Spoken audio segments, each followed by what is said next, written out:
Hey Jimmy, what's up? How you doing? Almost the new year. We always do this technically before the new year. I mean, we're in the green room still, so we're just warming up. So I was going to tell you, I waited till it started recording because when I was at the Michigan meeting, AI Michigan meeting, Dan Patera, who is the incoming president Okay. of AI Michigan, who is the dean at University of Detroit Mercy Oh, nice. and a fellow, hmm um, he said the class that he teaches, which I think is a lot of first years, he tries to, share with them like resources for idea generation and Yeah, knowledge building. yeah, yeah. Because And he, at that point it's like wide spectrum. Like let's yeah, talk. so the Yeah. Coffee Sketch podcast is on the syllabus. What? Yeah, We're on a syllabus? yeah. And he told me in a couple weeks ago, he said get my students telling me all the time that I love the podcast, and I'm like, all right then. Now, so this is the general shout out to all University of Detroit Mercy architecture students. Thank you for listening. Oh, obviously, we need to thank Dan. Tell your teacher, Yeah. Thank tell your Dan. dean Thanks, Dan. that we appreciate it. We're grateful. Yeah. No, I mean for two Commemorate folks that. I'm wearing these special glasses. for for two folks who, um, you know, did this for fun and continue to do it for fun, so that we can share stuff. To hear that it's getting shared with a whole new crop of students, that's pretty exciting. Yeah. So Also, having written a syllabus or two, like, you know, the fact crafting a that you syllabus. found it on the syllabus too, and like I've like looked it up, extra bonus points. Yeah, no shade thrown. Just No, none. That's just everybody. yeah, So syllabi. It's like I'm not a huge fan of like the people that treat it like a contract. Have you yeah, ever heard that? oh yeah, that's hot garbage. It's a contract. Read it like a contract, and I'm like, Mm, ah, come on. I I have mean, to write contracts, so I know what goes into a. I mean, I understand what they're getting I at. think what they're trying to say is that it's binding, somewhat Yeah, binding. yeah, The rule set is in there, which I yeah. get, Which that, but it's not really a contract. but I mean, like, what I contract have you ever written that also puts in like, hey, we really want you to do well, so here's some additional resources that might help you on your journey, Like a podcast. like a podcast, right? Right. So, um, It'd be funny if your architectural contract, um, also said, "Hey, here are 5 other architects that you yeah, should yeah, look at like their work." you guys should totally know about these people's work. Like, if you haven't looked them up yet, That maybe would be now's some the time guts. as you sign this contract, because this is binding, y'all. That's a good point.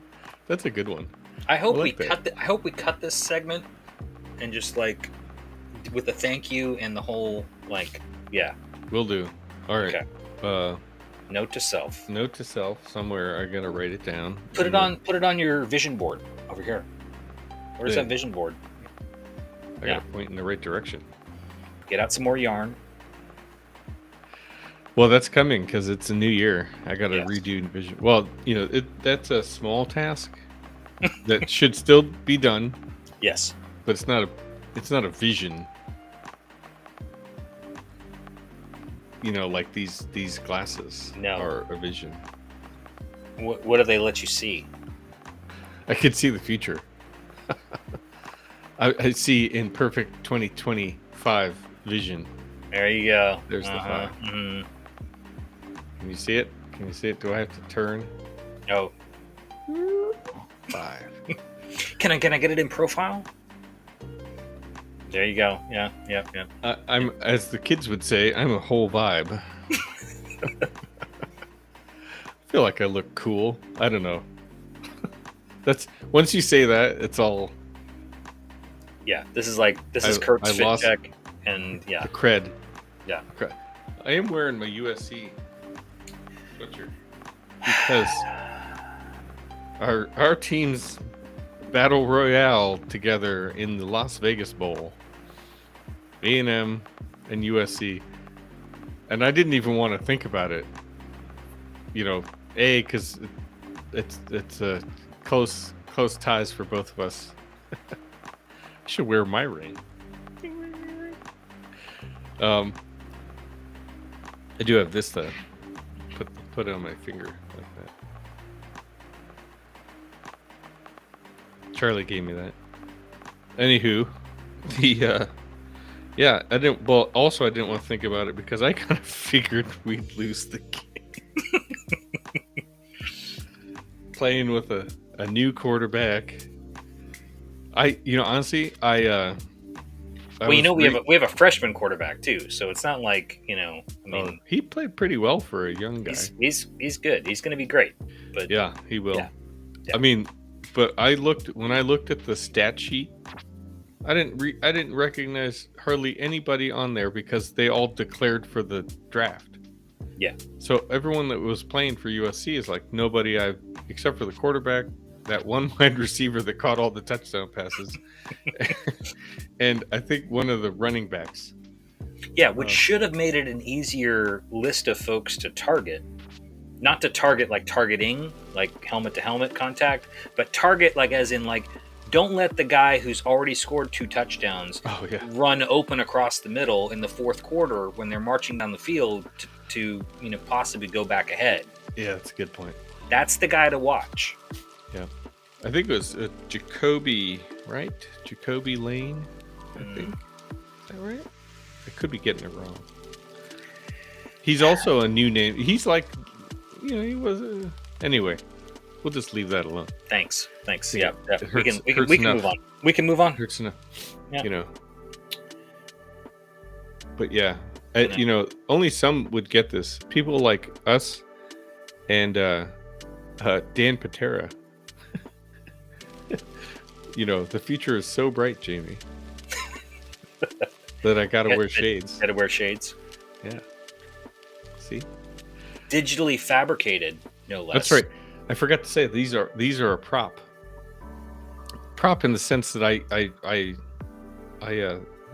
3D printed them because there is some of my neighbors are doing a little New Year's Eve, which I'm not going to make it probably past 9:30 or 10 maybe. I don't plan on staying till midnight, but I printed up a bunch actually. So here's another pair. Oh, okay. Yeah. These are a little more Corbusian. Yeah, like if Philip Johnson went to a party. It's kind of a look, right? If I hold them like this. You can see my eye. Oh God! I'm getting dizzy. Yeah, that's a lot. That's a lot. Trying to show them off. Anyway, yep. There they are, 2020. Just in case you didn't realize what year it is. Not yet. If you need your vision checked. But it will be. Well, by the time this episode comes out, it will be. It could be 2026. Now you need these glasses. You walked right into that one, buddy. Throwing shade over there. Oh, yeah. Well, we have, I'm not gonna believe the watch counter because it's down in a very low number, but I'm sure there are people watching. And then, in any event, they will be watching or listening. When the audio cut version goes up. Yeah, I know. This is our another year. Traditional, like if we can do it on New Year's Eve or New Year's Eve. Right. Thereabouts. Where we try and recap the year and then talk about the new year and the new season. So yeah, this is season 7. 7's a good number, although I think in certain cultures 8 is a better number. But 7's a lucky number for me. Yeah, so. I like 7. I did play the lotto, the Mega Millions.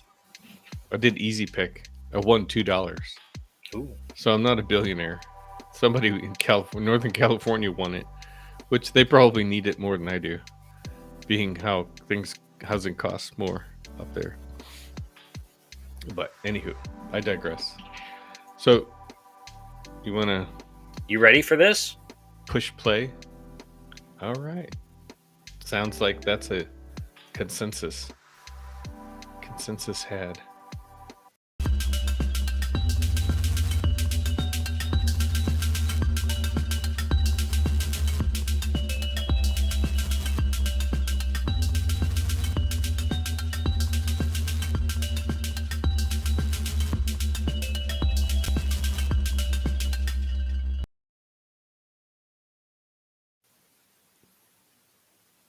Hey, Jamie, Happy New Year. Happy New Year, Kurt. How do you like that? A little bassy. Oh, yeah, a little bassy. Like I am recovering from a little like a cold. radio voice. So gotta get Yeah. bass tones. The those NPR people have great radio voices. Yeah. I mean, they are NPR, so it should be. There's probably a class for that.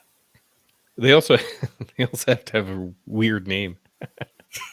Do you ever notice they all have very distinct names?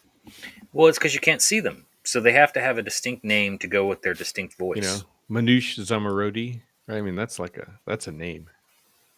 It's a lot of syllables. Yes. Ramteen Arablouei. Don't ask me to spell these things. No, but I encourage all people to listen to some public radio because I have trouble spelling lots of things. So even the easy words. Can you spell 2025? Yes, I can work that one out because it's right in front of me. Right there, I can see it. I can see it right in front of me. It's that. You can close. See the future. I can see the future. I'm looking through the future, right into the future, with your digital fabrication prompt for your party. I have, as we've learned, right, for my business, the business side of things, I have built up a little army of 3D printers. You play with the farm. Tech. Yeah. And, you could download these little files and boom, boom, boom. These shades, which I'm probably going to wear all year long because they're appropriate. Architect, fun at parties, wears his own gear. Yeah. Print my own costumes. Yeah. What was I going to say? It only took about a half hour, 40 minutes, I think, total. And then this other pair, they're a little beefier, but they don't bend like at the hinge. These hinge, which is kind of clever. Anyway, I digress. Thanks for obliging my. No, it's that time of year. Technological follies. They're follies. Yeah, they're follies. This is Kurt's creativity at work, folks. Yeah, it's in between semesters, so I got free time. Well, I mean, we didn't get to talk about the end of the semester, so I figured that's going to be part of this wrap up. But before we get to sort of, the catch up and the wrap up of 2024 and all those things. So what's in the cup that you're having a sip of? Yeah. So, I took a trip at the very end of the semester. I went out west to go visit my brother in the San Diego area. And prior to our visit, about a month ago, my aunt, uncle, cousin from Guatemala, who are, from live in Guatemala, not have, moved to the States. They came into the country to visit, and so they spent time with my mom, and they spent time with my brother, I think. Anyway, so they gifted to my brother to gift to me a little bag of Guatemalan coffee from Guatemala. How do you like that? It was and a mug. Do they know? Do they know that you're the coffee boy? Coffee boy. Did you listen to that episode? I did listen to that episode. To the one where I got a new name. You got a name. Get my name? Yeah. Not Coffee Boy. It's I like actually listened to that. It was in the airport. It was quite funny. it's I'll like give when him the that. like when the angels get their wings and the bell thing does or whatever. I That's was like right. expecting Every like their sound effect button to be, you know. every time coffee is that's a good one. Every time coffee is delivered, Kurt gets his name back. So Yep. yeah, and then they humble bragged about how many episodes had transpired from the promise to the delivery. Well, And then I was like, you're inflating numbers over here, but anyway, that's it's good for unnecessary. it's good for the story. It's just good for the story. It's good for the storytelling. So only a tiny little bag of Guatemalan coffee. So how about you? So I got um, I've had I've talked about them before. One of Austin's coffee purveyors, the Cuvée coffee, and it's the Stella Comita, um, which I was like, "What is this Italian, blend?" And it was an espresso blend, so that kind of drew me in. Mm. I was like, I need a little richer, and I was like, but I don't know. I knew it was Italian, but I didn't know. I mean, I don't speak Italian, and so it's basically translates roughly to North Star or guiding light. So I was like, kind of perfect Yeah, for the new year. for the new year, no less. Start the new year off right. Yeah, some good Cool. black coffee, Yeah, or I've had whiskey lots of. neat. I mean, either one. Yeah, it might be some of that later, Later, yeah, New Year's yep, Eve, yep. on the eve. So yeah, I don't know. We have a couple of sketches to talk about today, and then we always, well, I don't want to say always, but we have now created a recurring theme, which is our resolutions theme. And I Yes, actually went back and looked at my pick from last year, or I both was our gonna picks. I was gonna ask you if because I thought this might be. I know you've had kind of a rough end, not rough, but like busy end to the semester and then had some travel on top of it. So, I knew that your headspace was already full. So I wasn't sure if you would have time or, the recollection skills to remember what your word was for this year. And so the fact that you looked So it you up checked is for me, good. or no? I checked for you. I'm that kind of friend. I'm I just Yeah, making sure we keep each other on their toes. yeah. So Yeah. how do you feel about your being patient this year? Well, if I were to Well, that was a good segue. grade Uh, myself, I would say that I think probably started off good, and then I think there were moments where, well, I don't know. It depends. Maybe I was protecting my time a little bit but then creating a bottleneck at times, right? So there's a lot of learning you do when you build your own business, and then also have to and then teach on top of that, and then run a top 20 podcast on top of that. that's right. That's in a syllabus, no less. That we made it to the syllabus at UD Mercy, and well, yeah, I guess that gives me the cred Thanks, that I Dan. could put Thanks, it in Dan. my. Yeah. Yeah, thanks, Dan. I'm going to put in my syllabus too, Yeah. I in mean, all my syllabi. you I should. just wanted to use the plural. Oh, yes. so so I don't, I think I suppose what we talked about last year was about uh, you know exercising a little patience. I think I succeeded in a lot of ways, and then also probably got a little tied up from time to time, which doesn't necessarily make me impatient, but then also put me in somewhat of a arrears, or a little It made busyness. others have to be patient with you. Right. I should have asked for some patience more. Hmm. That's it. So metal. What about metal? Mettle. I know. It's Metal, not heavy metal, I like know. METAL, but And METTLE. I mean, after all of my spelling foibles, yeah, it's definitely went for the interesting vocab word. But no, I think that um, I think I did pretty well actually. I it was I think when I chose it, and this time of year is always tough. It's tough for a lot of people, um, and I think that you know when you're uh, of the type of personality where you do sort of self-assess, as both of us, are prone to do. This time of year is always sort of tricky that way because you can be self-critical. I mean, being your own worst critic is probably something both of us, will definitely be like, yes, that's me. Um, but I think that in sort of choosing metal, it was sort of a recognition that um, there had to be a little bit of um, recognition that I needed to find ways to cope with difficulties, and kind of forge paths through that and trust myself that I could.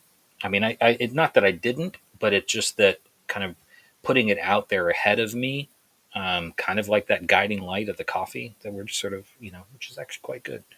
Um, I think that that was important because I knew that it was going to be another tough year, and um, with a variety of things, and some of which is the challenges of disappointments, and then what do you do next? What do you decide to do next? For you, it's sort of like you're saying about the introspection of giving yourself the grace or the extra time, or asking for others to be patient, all of those things. That's I think all good things for all of us to be considering at times. But um, I kind of wanted to put it out there for myself because I knew that there was a lot of challenges ahead, and some disappointments that were already kind of in the present. And I think for the most part, I'm pretty proud of myself. I can't say that I've gotten to the end of the year feeling that way in a little while. So um, that's a good feeling. Even if all days aren't great, but um, but yeah, I think I found the right word. Is and I think both of us, if we kind of do the reflection of this episode that we've done, this sort of talking through the words and then recapping, I think both of us have done pretty well. About figuring out the path for the year, and then generally staying the course. Um, Also having a person to check in on that with is sort of helpful. So here's to more conversations over coffee. Yeah, thanks. And likewise, the one sec. Got a ceremonial sip. I was gonna say, uh, the year flew by, honestly. So maybe that maybe that's why I didn't have to exercise too much patience, because it went by so quickly. So did you think of a new word I for the did. new year? I did. What and did you I've got get a to, word. I might have two. I don't, I'll have like a, I have a, I've got a word. you got a word? Okay. I got a word. Okay. Hybrid. So No, so that's not the word. Heck off.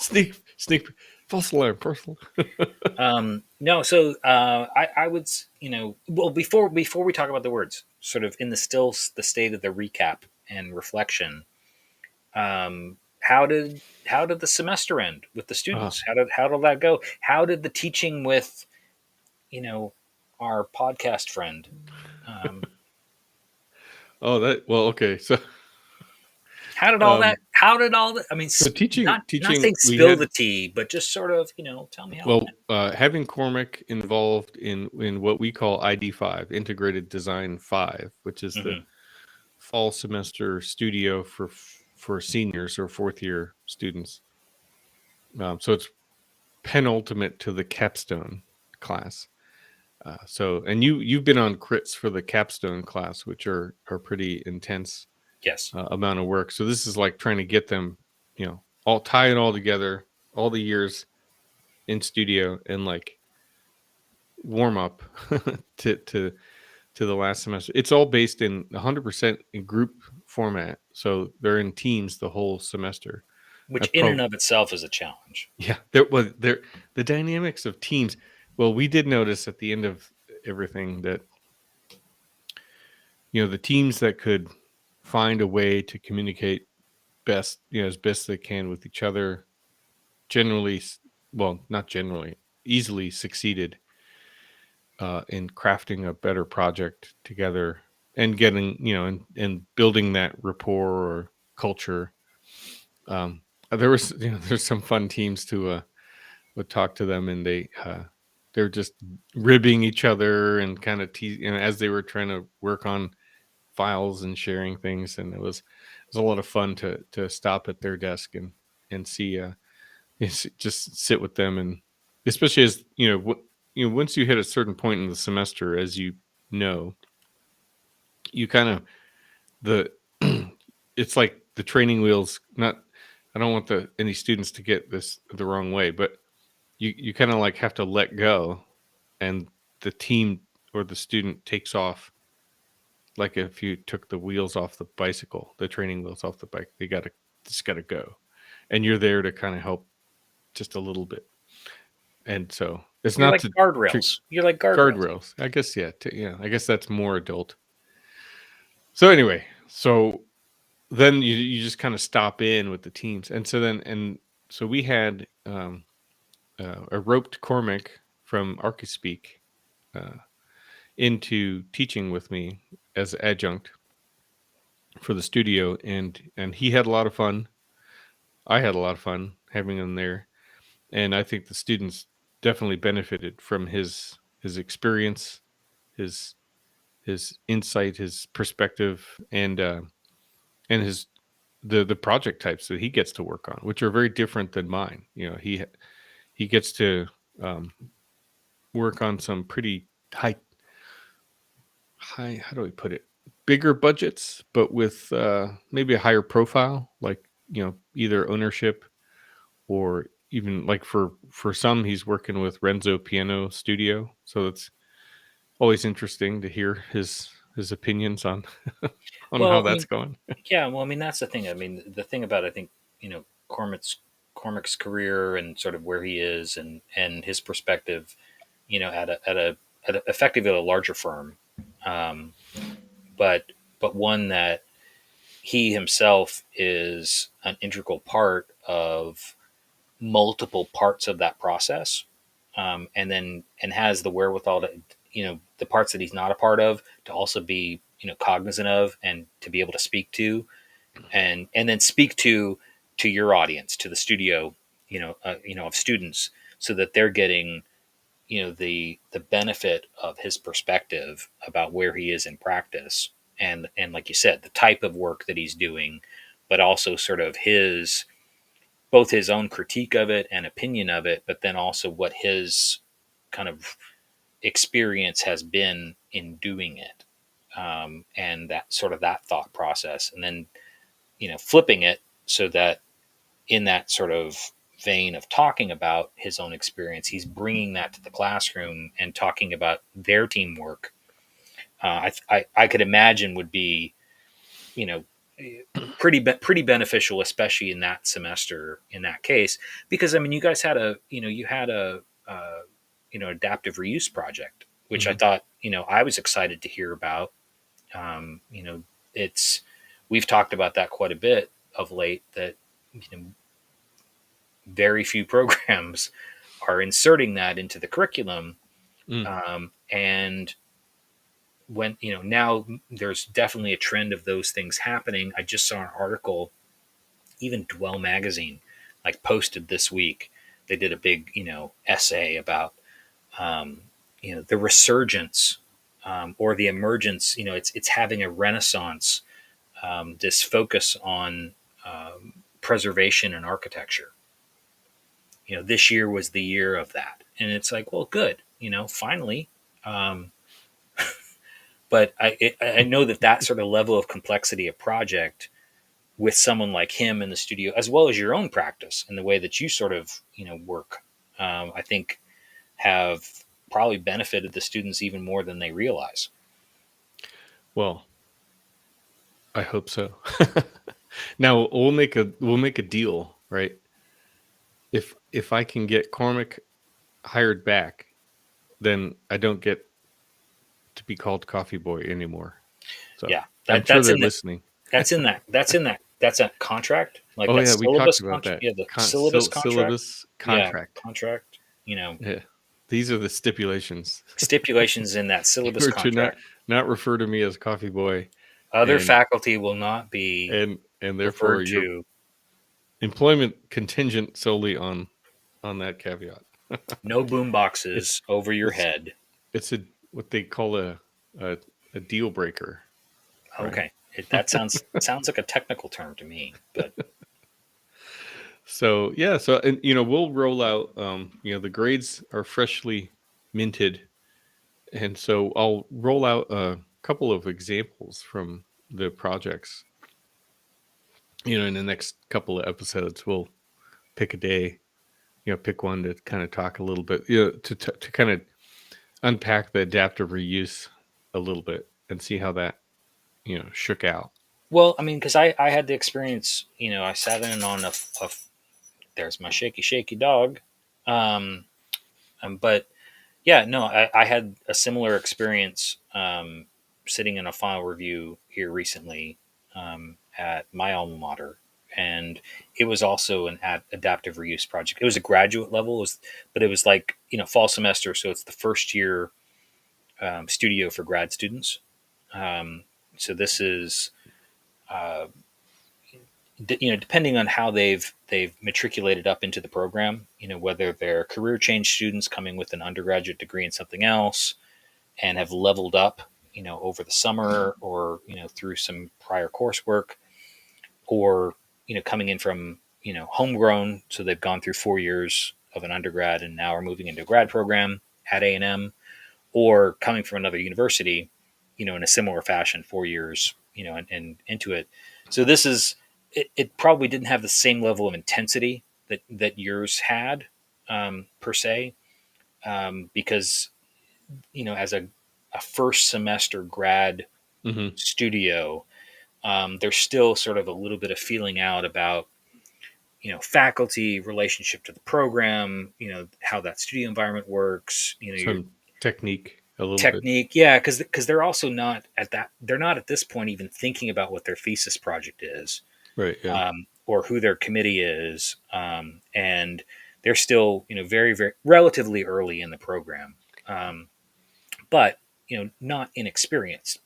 um, and it was telling to me was, um, because of my familiarity with the program as well, and because you and I have been talking about it, I asked them. I said, is how many of you, show of hands? And this was sort of halfway through the jury, because the jury went very well. Projects were great, students were great. Other faculty I got to meet were excellent. Didn't know, I knew some of them, didn't know all of them, but kind of did a show of hands as we were sort of swapping people in and out. As students were putting their stuff up on the wall and getting their laptops all set up. But kind of show of hands. Hey, how many of you? This is the first adaptive reuse project you've ever worked on. The first time that you've worked with an existing building as your design prompt.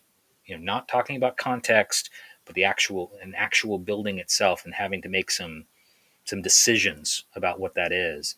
And to a person, every single one of them, Hmm. this was their first studio project that had that situation. Two of the students said that in practice, they had worked for firms and had worked on existing buildings, in their professional practice. But yeah, and I think that that's telling.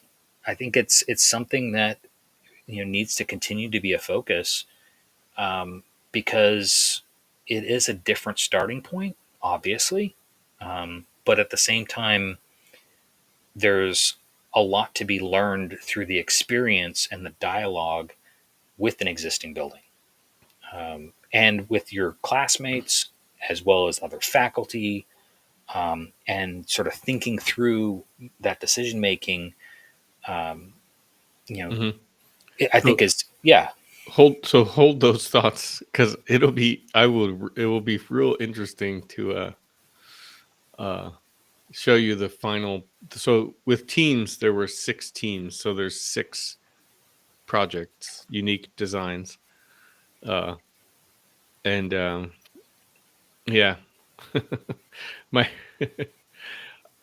There's very interesting takes on consideration of what is adaptive reuse and the nuance of existing building, which, so that's what we'll see. I want to compare it, since you went through that with the A&M thing.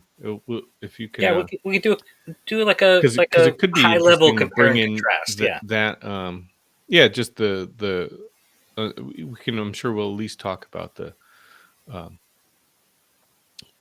the student's perspective, or um approaches, because us, I think, as practitioners, uh I think we would have done some very different designs, but I'm not laughing. It's mostly in fun of, because, a the probably topmost caveat is the fact that I didn't give them a budget, right? There's no constraints on finance.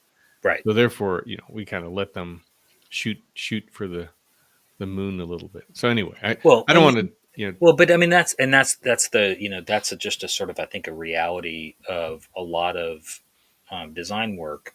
Is in that syllabus, in that project prompt. Sometimes that's not included. I think the thing that was evident in the work that I saw, and something that I've in a couple juries, I've sort of inserted it in the conversation with certain particular students, because you can tell by the way that they're presenting the material that they've thought about it. They hmm maybe haven't just made a maybe they haven't made a decision about where their position is on their particular project, that they're being really um, elaborate with their expenses or some of their decision making, that they could have reined some pieces in, could have phased something, all those, all that sort of jargony talk.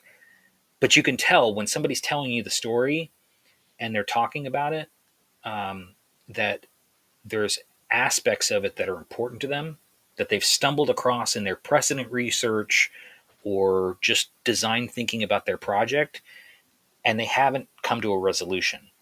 And so oftentimes what I'll do as a critic is I'll sort of encourage them to think about it, to kind of put that question back into their mind, now that they've done the project, hmm hmm and say, okay, what was my attitude towards the budget or this particular client type? In the A&M's case, there was they were talking about housing, and so they were doing adaptive reuse with housing. And I think in the conversation that came up in a couple projects, not all of them, was that the aspect of how do you say, like, who the population is who's going to inhabit this also starts to talk about dollars and cents. And that we talk about a missing middle, we talk about mixed use, we talk about mixed population and different socioeconomic classes and all these things. And this is something that architects you know have tried to figure out for projects forever, right? But what's your particular stance on this relative to the project prompt that you're dealing with? And how has that affected your decisions? And I think that that's not being judgmental about what your take is. It's that, okay, if I'm dealing with some affordable housing solutions, but I'm making a project that isn't gonna pencil in terms of dollars and cents without other kinds of subsidies and things like that, am I even being realistic with my design decisions? Oh, right. Yeah. You Sure. know, or vice versa. I'm trying to do a high end project because these are all going to be condo units, and we're going to be selling these, and the you know that market share of that type of person who's going to inhabit that space has certain things that they're going to need or Yeah. want. And so that floor plan that you drew is looks like your apartment that you're renting right now. And so it's Right. like, how do you start to justify kind of those design decisions relative to these kind of other concepts? And I think that it's not just about skinning a building, which is I think a lot of You're right. design reviews that you probably sit in on and things like that is, it's a lot of skinning the building and sort of like, the floor plan sort of works, um, yeah, and and I think that there's more to it than that. And grappling with these bigger ideas and figuring out how you fit into that. This is the test bed for all that for Yeah. students. Yeah. Yeah. Yeah. So yeah, that there's But I well, look forward to it. I think I want to do it in a separate episode just because we can get some visuals together and then kind of kick around a couple of different um yeah, those perspectives. Yeah, and then cost we can kind of talk about. But yeah, so that was the semester. It was yeah, this fall semesters always seems like, well, it's not always. It really is like the halfway point for the school year. However, it is the end of the calendar year. Right. So there's these sort of beginnings and endings, or midpoints kind of overlapping. So it's a chance for me to at least recharge, and then we can dive back in. So when I go back in the spring, it'll be the acoustics, electrical systems, and as a lecturer, and a second year studio, which is a lot, which is, well, is a bit interior design. It's not really interior design, but it is kind of uh, understanding massing, form, what do you call it, volume shifts and things like that. So And also your second comp year. and your spring semester comp design. Well, I'm not going to be teaching in that, but I'll be checking in with, you know, Oh, the okay. work. And yeah, I might get pulled in for a crit or two. Yeah, I can't. That's too many classes. I was going Can't to do. say that seems like a lot. So Yeah, so just the two. But I like to check in and comp with the students that take off from this ID5 and then go to comp design, which is the capstone, and see, because then they have to do everything they did in the fall as a team. They have to do it on their own in the spring, plus more. So it's even higher. Like the bar is even higher. wow. So anywho, so Maybe that's I can join you and see what that all looks like. So yeah. I that think sounds like fun. we did. I did kind of wait too long to get you in for the winter, but I think we Cormac and I were kicking it around, and I think we'll try and see what we can cobble together in the spring for you and Evan. We'll start earlier and see if we can get the super studio, There you go. That's it. the super jury. As I want to be Peter Eisenman, and I want you to be Stephen Hall, and then we're gonna start arguing with each other. Okay. Okay. So who is Cormac like Haydock or what? Or is that Evan? Uh, I, I don't know. I'd probably say that it would be Evan Hajic, and then you know Cormac, because of his rural studio background, He's is going to channel his Sam he Mockbee. he is a little more, I don't want to say grounded, but he is great at the concept and then anchoring back into To some the reality and practicality. going back and forth. It's really cool.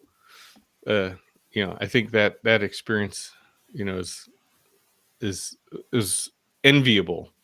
That the program down at Auburn in the rural studio and their structure. So anyway, I always looked up to that sort of Oh that no, format. So yeah, no, I think it definitely was a testament to um, both the faculty, but also I think the students who were part of it. So and now I have to write some. I've been asked by some students to write letters of recommendation. So yep, that's um, definitely this time of year. I yeah. know that feeling. So So now there's that. So then we might as well move through this podcast so I can get. oh, okay, okay. I'm just kidding. I'm just kidding. Uh, Does you know, everyone see how I get rushed? they don't get Like as the Kurt patience was lists, last year's word. yeah, That Kurt was last lists year's off word. all So the that's things, over. and like the podcast is like about like seventh on a list of six. Well, So students come first, right? mhm. Only if they listen to the podcast. Okay, so You see with what all I'm that, dropping these knowledge bombs all over the uh, place. with all that silliness, I see where this is headed. So let's cut to the chase. What's the word for Jeez. 2025? So I asked you first. Do you Oh, want you me to go did. first? I Well, I did, want you to go and you first. went. Oh, I see. All right. All right. You're gonna probably tease me, which is fine. Uh, I probably deserve it. But I'm gonna pick because I really want to kind of unpack this throughout the year. But it's either going to be agent or agency is the word, Okay. and I'll tell you where this This is is. my surprised face. This is my Yeah, surprised face. yeah. I So, think you were. That's why you're going to tease me. So it is stemming from some of this AI work that I've been exploring okay. in the university and in practice too. And in 2025, like my glasses are telling us, um, AI agents are going to be the next big thing. Are you And going to be now so with I'm the not a chasing. glasses? I was going to say, are you like Agent Smith? Like you're going to start wearing a lot of black and Yeah, I know Reservoir Dog style? that's the So, yeah, that's the dress code for AI. yeah.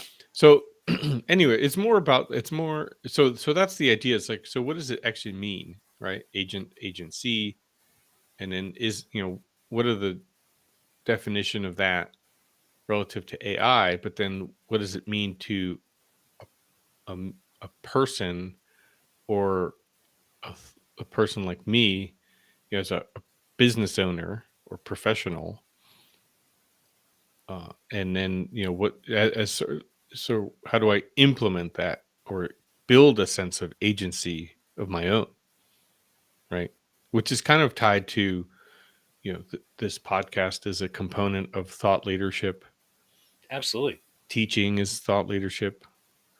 Sharing that information in practice, right, is sort of and AIA as a extension of practice thought leadership, right? Sharing or disseminating the knowledge in the professional world, because I think that's part of a sense of agency. But is AI agent, that is it totally related or unrelated to that sort of, right? So like the book I recently read, which I think we talked about, right? The AI co-intelligence, right? Is that you, the human, is the thought leader, the subject matter expert, and AI is sort of at the table, but not running the meeting, right? It's still the human, right? So then, anyway, so that's kind of where I'm going with it. Is like, so how does that then make me in 2025 a more capable architect, podcast So, co-host, are you teacher? trying to? Are you trying?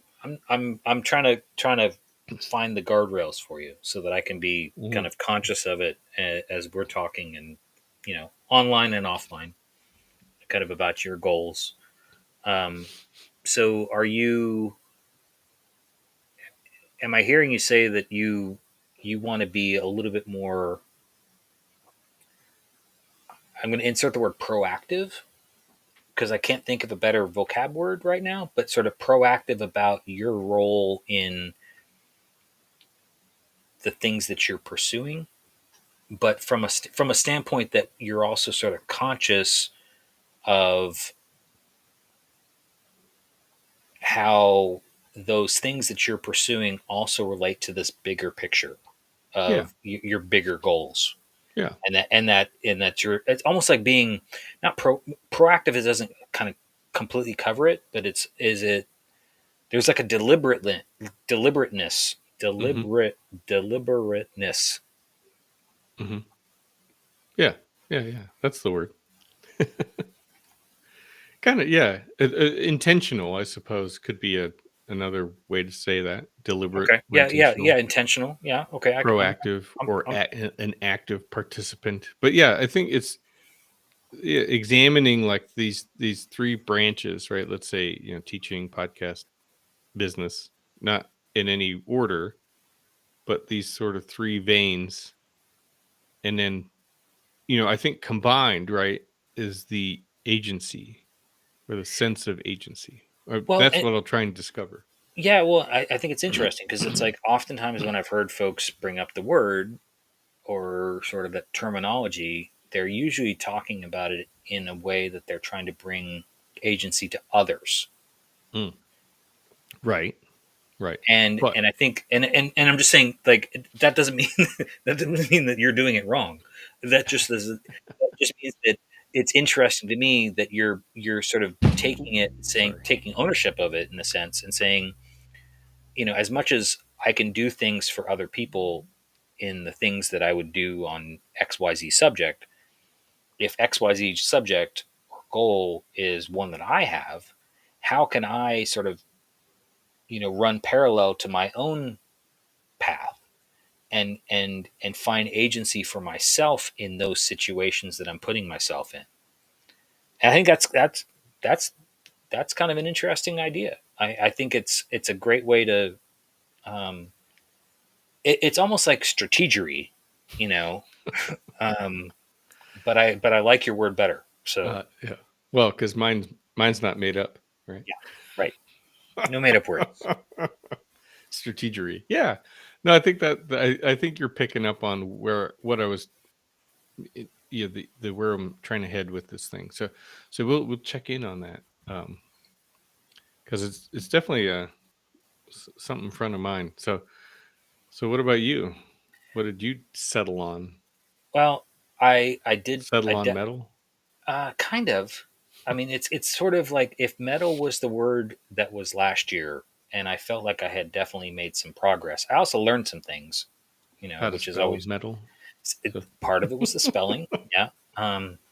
But I think it was, um, and also sort of accepting some stuff too. And um, one of the things that um, I've told you before, and sort of, not necessarily on this podcast, but is like, with metal and as sort of an idea and trying to, push through things, or feel like I could push through things or whatever, um, and then doing it, and then pushing through things, even through disappointments or something like that, and finding another pathway forward, or accepting, yeah, that wasn't going to work, or that wasn't meant to be, or whatever. Um, and that's okay. Uh, I think one of the other things I've kind of come to accept, which is sort of, um, might might hopefully comes across the right way, is that I've also sort of accepted my brokenness, um, and for in a lot of ways, in a lot of parts of myself and my life, and but not in a like a pity party kind of brokenness, more of a, that there's there's a brokenness, but at the same time, that doesn't mean that the passion and the pursuit and the metal aren't still applicable. And so, um, what I've sort of leaned into as sort of a word for this year is kintsugi. I literally was Googling the Japanese art. You mentioned brokenness, and that's where I was heading. Because I think I understand what you're saying, but within that, there's a beauty in those pieces Yeah, knit and it's knit and knit together or being held together. yeah, and I think that that's sort of, I think that's where I find myself, and I feel like that's what a lot of this year is going to be for me. Um, Uh huh. and I'm excited about it. It isn't something that's, like I said, it's not a pity party. This is just, there's a level of uncertainty with it, but also recognition. Um, and, uh, and I mean, and, disappointment and, things that, are broken, some by my own control. Um, but then figuring out how to knit those things together.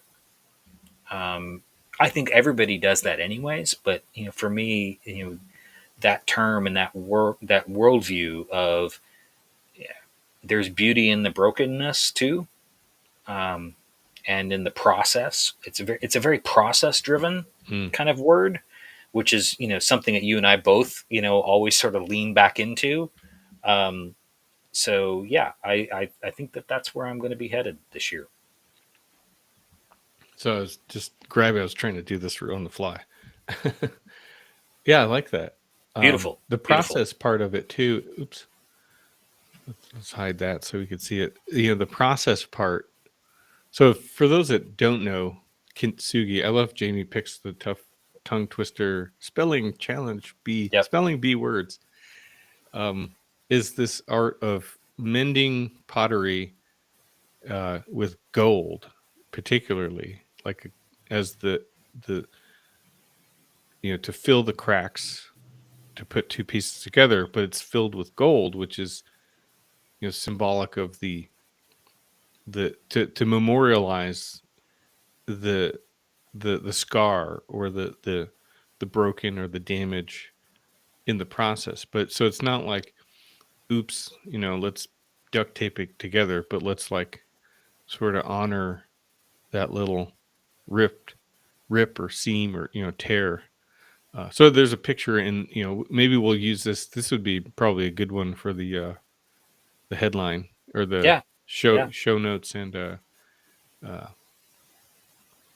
thumbnail. That's the dumb word. the, so anyway, it will be cool, and what would be cool because it's such a visual thing. Can be well in, or let's say, traditional Japanese kintsugi is a physical object, but maybe for you, could you translate some of those repairs in sketch form as you discover something? I think It's I very think it's we talked a lot about sort of self-reflection in this in looking at last year's word and now looking at next year's word, and I mean we kind of talk about it a lot over the past 7 years, but yeah, I don't like I don't challenge per se like to make it hard on you, but it could be something that manifests I through think the arts that you can generate, right? I think it will. I I take that more as a hope, in you manifesting it, that way, and sort of suggesting that path, because I think that that's something that, we're the sum of our parts, right? And in this, it's the sum of our parts, but it's also, you get to play with it a little bit too. There's a insertion of creativity um, and deliberateness, and hope, that you're trying to find something better, and beautiful, beautiful in the, not necessarily the mistakes, but beautiful um, in the brokenness of some things. So I am hopeful that it manifests itself in my art and my architecture, um, and my sketches, um, and that we can share some of it on the show. I think that's if it doesn't come out in my art and my work, then there's something else going on. So It'll be a T-shirt. yeah. Just kidding. Sure. Yeah, cool. This is interesting, Pat. I didn't really expect this. I guess I probably, if I re-listen to every single resolution episode, I probably say the same thing that I'm about to say, which is I never really expect the depth of the conversation. I think it's always one of the deeper ones we have annually or throughout the set of episodes. Oh, absolutely. 165 previous episodes. And so it's always a fun one. And now I'm really I actually I like my word better than I'm going to say it's better than last year. Although there's no ranks No. per se, but I think there's some real growth happening. I guess that's the way to put it. So, and you know what I noticed here? I can update this to say up here in the corner 25. Oh, fancy. In case you were looking, yeah. Well, you can't really see it because I can't see it because of the barcode's QR. in the way. Yeah. But I think I would tend to agree with you that I think this is one of my favorite episodes every year, just from the standpoint that we have that reflection. It is a little bit heavy, or heady, both probably. But I think it's one that's for those who maybe are finding the podcast or something like that too. If they sort of stumble into this episode, whether it's this year or last year, it gives them a sense of, each year is going to be, yes, we are still talking about sketches that you cannot see, unless you're watching the video. And we are drinking coffee and talking about our daily lives and all the good stuff, surrounded that. But I think that there is some purpose to the work that we do and the things that we're doing, reflecting on for ourselves and the people that we bring into the podcast, to have conversations with them about them, their trajectories too. So, I always enjoy this one every year. We've got like Kurt said, I think a couple episodes back, we've got a few things that we do, every year, and they're sort of sprinkled nicely throughout the year that we always sort of find as topics, that we sort of check in on. And this is one of the ones that we do to close one season and start the next. Yeah, and it, other things that go the process, right, that we talked about is I set up the new folder in my drive, 2025 season 7, right, and then episode 160. Oh, I'm gonna get lost. This is 166, and then we have a 167. Technically, we already recorded that one, but we're slipping it in. Yeah, but it's like a Christmas bonus. Right. It's better than the Jelly of the Month Club that Clark Griswold got in Lampoon's Christmas. So I didn't leave enough airtime for that one. Okay. We have, so the sketches that we were, so I think we're, we've got some powerful words.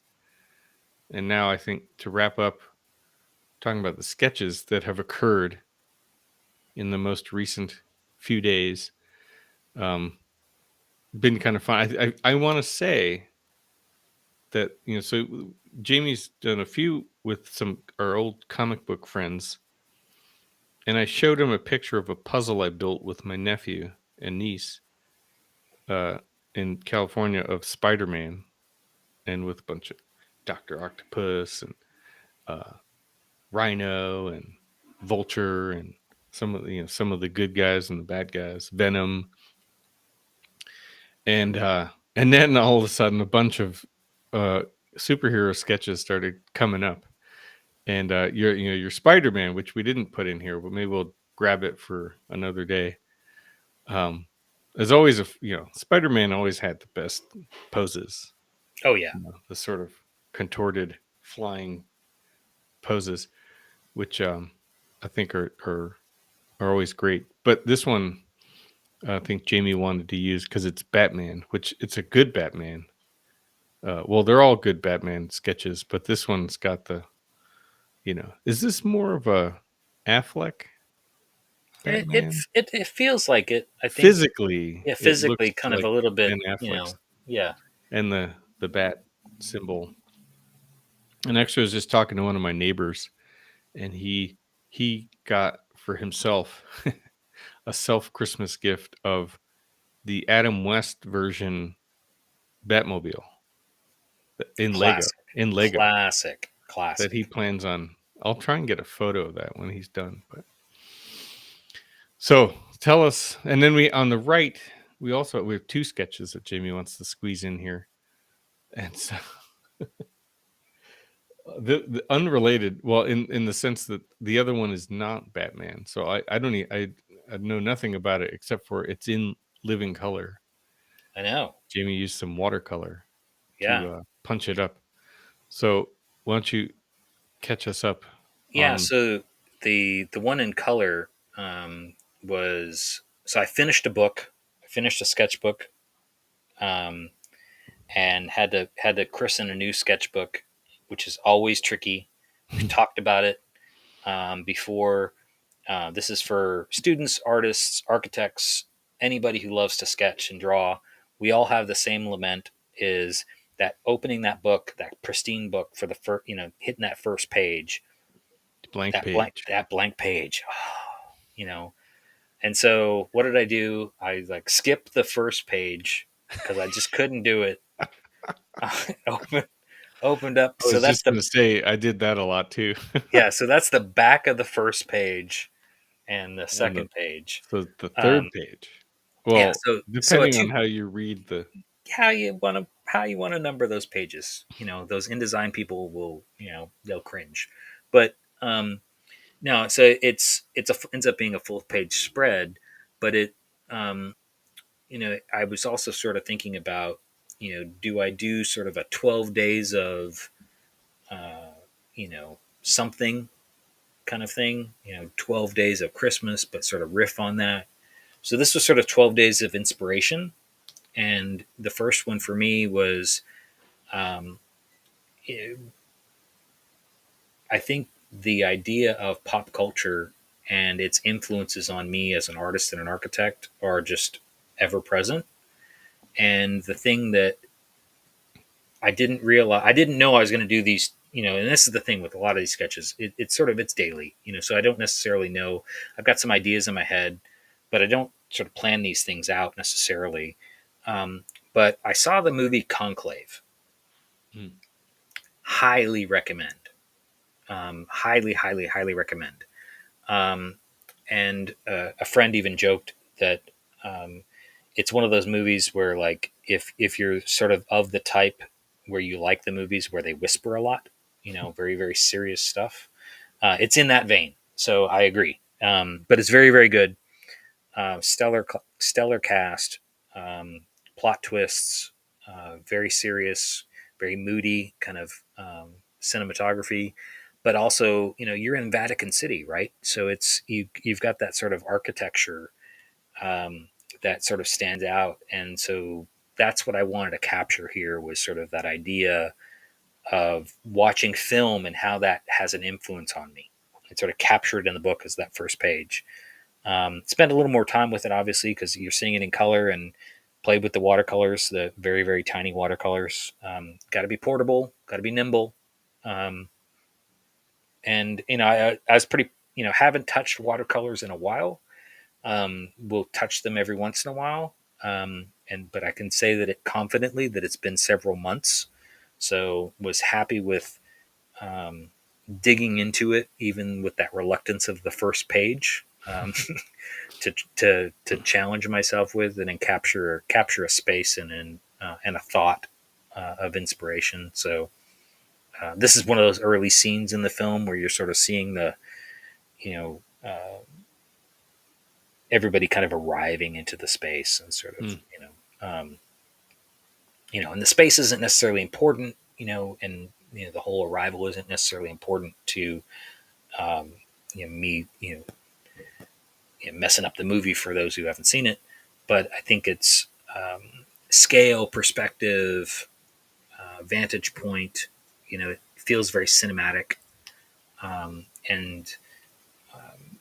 and at the same time also sort of very comic book, where you're talking about sequential art and you're talking about sort of staging a scene and thinking about what that shot's going to be. Hmm. Or as an architect, if you're trying to tell the story, what shots are we trying to get to, to kind of convince people of a particular idea that we're promoting.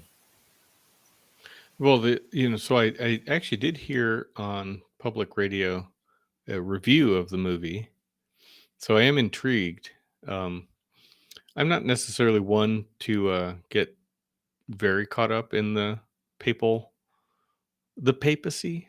And I do remember when they elected. Well, I guess the past two popes have been relatively recent, Right. recent years. So the news definitely covers it, and you get, sometimes you get caught up in the drama of it, waiting for the puff of smoke and all that stuff. But I'll be interested to see the movie. Part of the critics' review was that, like, well, nobody knows what actually goes on in there unless you're a cardinal. So they have to do a lot of, sort of inferring of what the activities are like, and then based on whatever public information they're allowed to share. But it is kind of an interesting. It's a good one for. And then I think generally, though, from the art form perspective of, you know filling the blank page, and challenging yourself with another media that you hadn't touched in a while might have, just made that push a little bit. I mean, maybe it feel a little tougher at first, but I think the results are a really nice sketch. It's hard to even the very, like, the watercolor method. At least if I can't really zoom in too far, but it's a very light-handed, I'd say, watercolor. Like, it's not heavy wash. Drown the pages in the ink or the watercolor, but just sort of Well, accenting. and the secret to this one too is that um, what I wanted to try, because I'd seen a friend post something recently. He had gone and done some live figure drawing and had started using um, water soluble graphite. Oh, And I yeah. forgot. I was like, oh yeah, like I love that stuff. And so, and I have it. I mean, it's like, this is the whole thing. Like, I joke about, like, I have my favorite pen, it's super cheap, all that stuff, but I've got all the other fun stuff to play with. And so I was like, oh yeah, I got some water soluble graphite. You know, and so I was like, well, I'm gonna pencil this sketch and sort of do the shade and shadow in sort of some graphite techniques, some pencil sketch techniques to start, and then play with that with water, Oh, um, and then come back in with watercolor over the top of it, because I've not tried that in a long time, and so it was an easier way for me to access it, and there was sort of a reasoning behind it. Um, and then I went back in with some pen over the top of that, did some of my pen over technique. Um, I have no patience sometimes, so sometimes I do it while the page is still wet, which is, you get what you get. patience. Um, That was my word. So, right, right, right. But So but is that why the darks, the blacks are, there's a couple that got super dark. Yeah, because the graphite pencil? in creating shadow also then, so you have a little extra material that. You have a little extra material in there, and what it does is um, when you use a light hand with the graphite, and even I mean, you can do a full on, hatch in one direction, sort of not a cross hatch, but sort of a diagonal hatch, side of graphite, to give it a tone. When you come back in with the brush and the water, what it does is it eliminates the pencil stroke. So Mhm. it just sort of keeps that sort of same tone.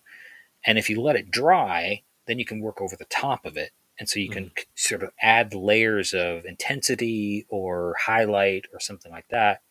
So in that area, kind of in the middle of the sketch, I'd gone a little harder with the graphite. And so when I hit the tone, it ended up being darker than I planned, which was okay. I mean, I just sort of worked around it, and kind of, blew up a couple other areas to kind of to match it, so for the composition. But uh, uh, um, yeah, that's a good point.